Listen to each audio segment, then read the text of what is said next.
The other side, they know it as well because of all the information that's out there. And that total did take a nosedive. But there's been some reports where the temperature, although still frigid, 10 to 15 above is much better than 10 below. And if there's no wind, I can still see these two offenses putting a lot of points on the board. They put 83 points on the board the first time that they met. But, yes, we have been trending back up. And a full point move today, and it looks like it may even go higher than that as you get closer and closer to kickoff on Sunday, especially with these two teams, guys. Chuck, Patrick Everson, good to talk to you.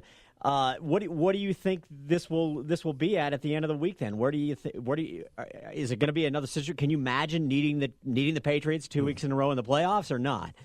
I think it's going to be one of those games, guys, where you may see some good two-way action on the Chiefs, but I think if you like the Patriots, you're going to see a lot more money line play. I think if people feel that, why take the 3 if they can win the game outright and you're getting a better price? It might be a case where we need the Patriots, but overall, I think it's going to be pretty balanced. I think both these two games, you can make a clear-cut case for all 4 of these teams, and it's going to be fun to watch. I think we've got the potential for a record handle on championship weekend because when you look at the playoffs, it's the top scoring offenses in rank 1 through 4. The scoring differential by ranks the top 4 in the playoffs.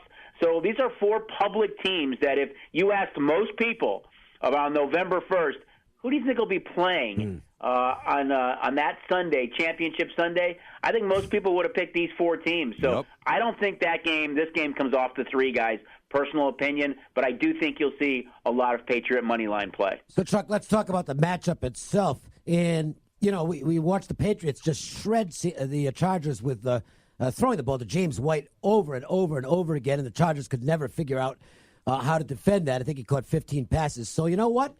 That you can rule that out this weekend because Belichick, if he shows you something one week, you're going to get something different the next week. Is he going to try and exploit the Chiefs? I know it's cold, and sometimes the ball doesn't travel as far, but I get the feeling he's going to try and exploit the Chiefs' secondary deep in this game and go a different route offensively than he did against the Chargers. What do you think? Well, you said it, David. It's Belichick, so you know that he's going to have something dialed up.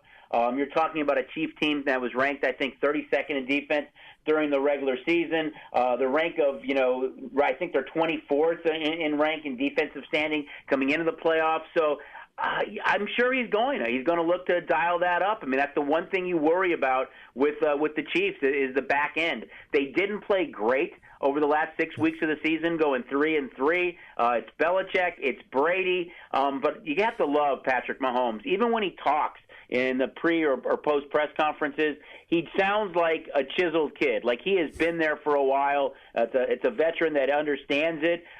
They still have a lot of weapons on offense. That defense is going to have to play like they did against the Colts. But it's awfully tough to go against Belichick and Brady at this stage of the playoffs. Sure, when you talk about Mahomes against Brady, certainly the young gun against the legend, we've got the same story in the other championship game this weekend, the Rams and the Saints. Some guy named Breeze for New Orleans has been setting records for a long, long time right now, and some guy named Goff for the Rams is trying to make his name at the championship level. Let me ask you this first. All right, I know that the action's been bouncing around on this game all week, but if Goff had more experience, if Goff was, I don't know, Andrew Luck, would this line be 3 everywhere? Is the difference between this 3 and 3.5 Goff versus a quarterback that has similar stats but more overall seasoning than the youngster from L.A.? I think it does a little bit, but personal opinion, I think this game is going to settle at 3. I think anything above 3 is value on the Rams. I'm going to be happy to root for whoever we need, but I think the game is going to settle in on 3. I think both these two quarterbacks, guys, I think you look at Breeze, and I know how badly he wanted that MVP, which looks like it's going to go to Mahomes, and how badly, of course, he wants a second ring to put him in that elite category. But I don't think he played great over the last 5 or 6 weeks of the season. That whole offense seemed to peak a little bit early. He had a stretch of 3 straight road games where offense was not able to produce a score in the first half, and they were lucky to survive some of those games. And I think you look at Jared Goff, and once he lost Cooper Kupp, he lost that matchup nightmare for linebackers and safeties, and that offense wasn't the same. And I believe over the last 6 or 8 weeks of the season, he was either first or second at the quarterback position in turnovers, meaning fumbles and INTs. So these are both really good quarterbacks, one young, of course, one a experienced veteran, but I don't think either one of them has really played their best ball toward the end of the season. I thought they both played much better during the first half of the season. Hey, Chuck, what have you seen so far? In talking to a couple of other books around town, it sounds like there's a little bit of kind of jockeying going on with the number or with the price. And some people are, if it shades even 10 cents one way, people are taking or laying. Are you seeing some of that early in the week with this game? Absolutely are. Again, I think the number is going to settle in at 3, and once we're there, we're not going to move it again. I think you may see some money line jockeyed around a little bit, but overall, I think both these games are going to be 3 guys. I think they're both really good matchups. These two, these are both rematches of really good competitive games. And as you guys alluded to earlier, you've got veteran quarterbacks on one side and really young quarterbacks on the other. But you've got 4 really good coaches, and I think it's going to be great. I think with the mobile app and in-play and these 2 matchups, again, you have the potential for just a huge handle, probably a record handle for championship weekend industry-wide. All right, so let's make this a 2-pronged question, Chuck. Who would you like to see from a business standpoint as far as the Super Bowl is concerned, and who do you think will be playing in the Super Bowl? Personally, I don't think you can go wrong with any of these matchups because of the way that these teams can score. I mean, you know how popular the Patriots are. Love them or hate them. If they get there again, what that will generate. I think you look at, maybe from a fun side of it. Again, I'm happy to root for whoever we need, guys.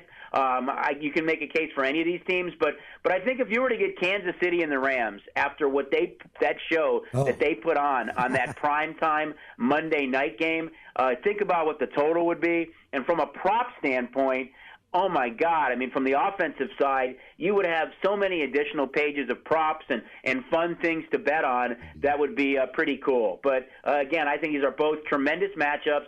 These are the 4 teams that I think we wanted to see play, to see how it all unfolds. Rematches of 2 games that were very competitive. So however it shakes out, I'm good with.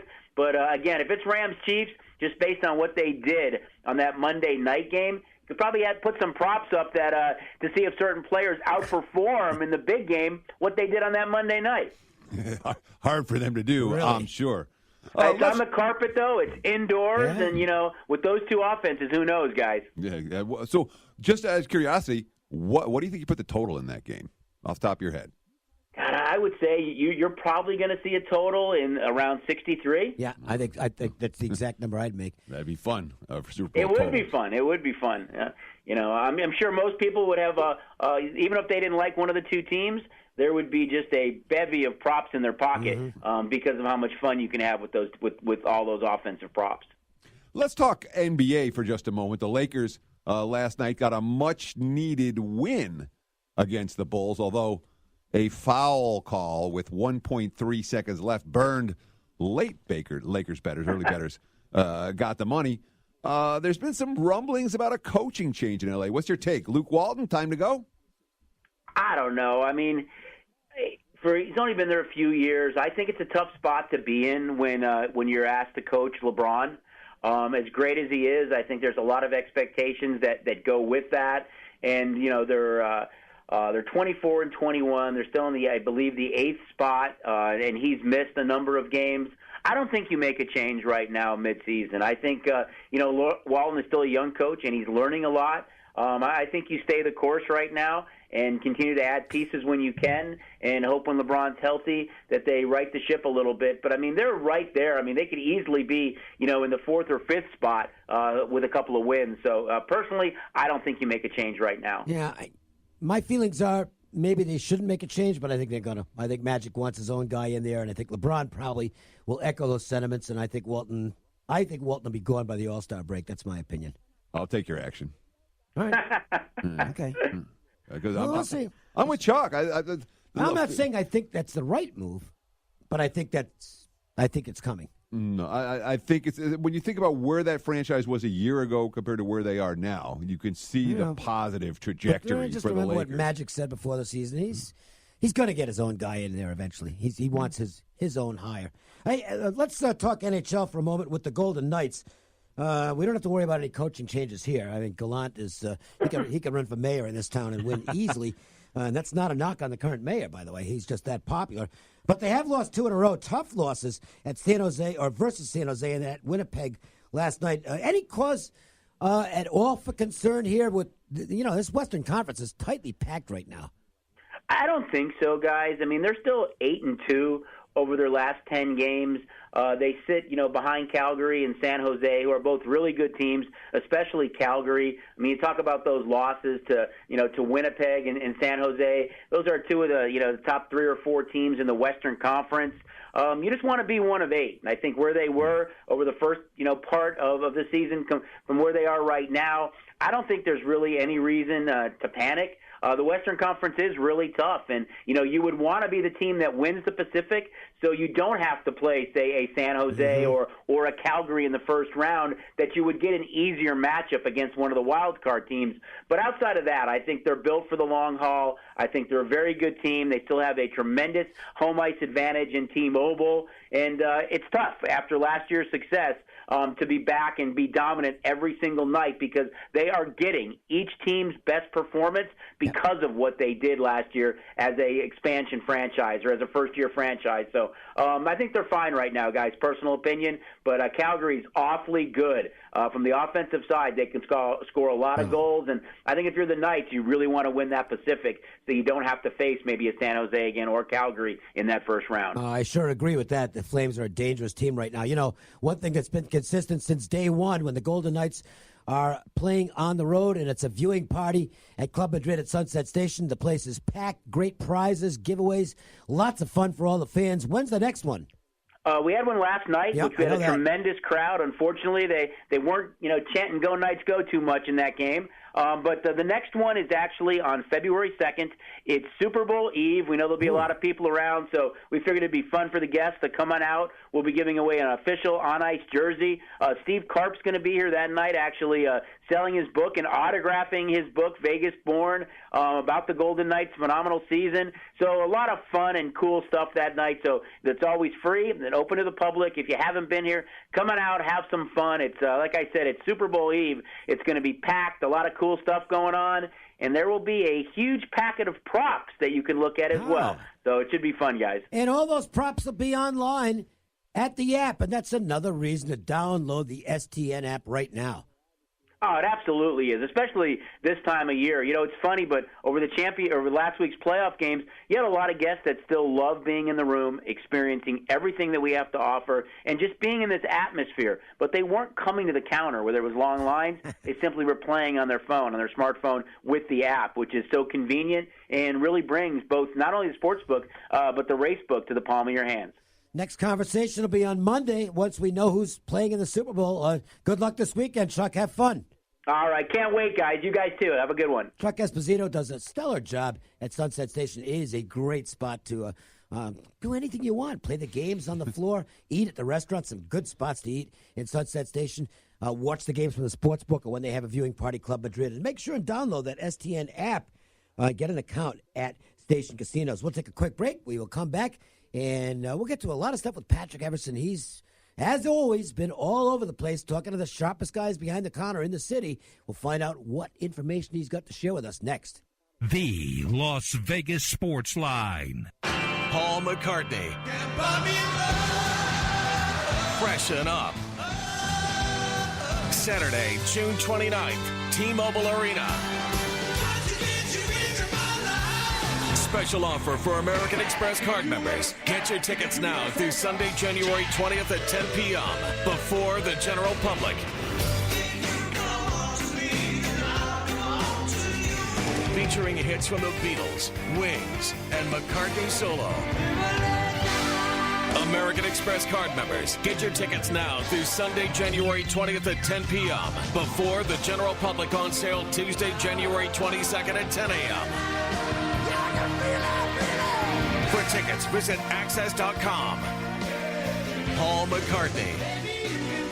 Freshen up. Performing as part of the American Express Concert Series. Supply is limited. American Express terms, conditions, and restrictions apply. Interstate batteries are some of the longest-lasting car batteries in the business.